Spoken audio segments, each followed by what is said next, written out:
സർവശക്തനായ നാഥന്റെ അനുഗ്രഹാശിസുകൾ ഉണ്ടാവട്ടെ എന്ന് ആത്മാർത്ഥമായി പ്രാർത്ഥിക്കുകയാണ്.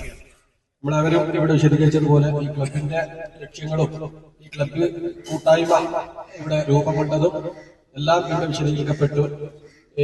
ഈ കൂട്ടായ്മയെ എങ്ങനെ സമൂഹത്തിന്റെ നല്ലതായ പ്രവർത്തനത്തിന് വേണ്ടി ഉപയോഗിക്കാം എന്നതായിരുന്നു ഞങ്ങളായി സംഘാടകരായിട്ടുള്ള ഇതിന്റെ ആളുകളുടെ ആലോചന.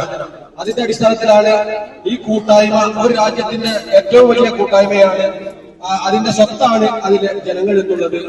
ആ ജനങ്ങൾ ഒരുമിച്ച് നിന്നാൽ ഈ രാജ്യത്ത് വലിയ മുന്നേറ്റങ്ങൾ നടത്താൻ സാധിക്കും. അതേപോലെ തന്നെ ആഘോഷങ്ങൾ എന്നുള്ളത് മനുഷ്യർ തമ്മിലുള്ള സ്നേഹത്തിനും ഐക്യത്തിനും അതേപോലെ തന്നെ ഒരുമയ്ക്കും വേണ്ടിയാണ്. ഈ ഐക്യവും സ്നേഹവും ഈ രാജ്യത്തെ പാവപ്പെട്ട ജനവിഭാഗത്തിന് വേണ്ടി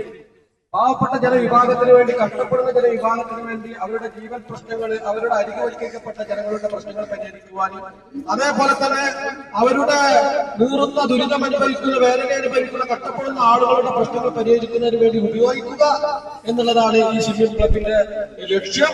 അതാണ് മനുഷ്യ ജീവിതത്തിന്റെ ലക്ഷ്യമെന്ന് നമ്മൾ മനസ്സിലാക്കണം.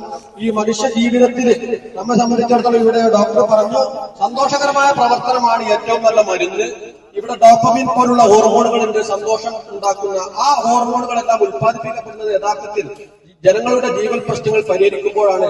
അങ്ങനെ ജനങ്ങളുടെ ജീവൽ പ്രശ്നങ്ങൾ പരിഹരിച്ച് ഒരു പ്രകാശ നാളമായി മാറുന്ന ഒരു ജനസമൂഹമായി മാറട്ടെ എന്ന് ആശംസിച്ചുകൊണ്ട് ഈ ക്രിസ്മസിന് എല്ലാവിധ ആശംസകളും അറിയിക്കുകയാണ്.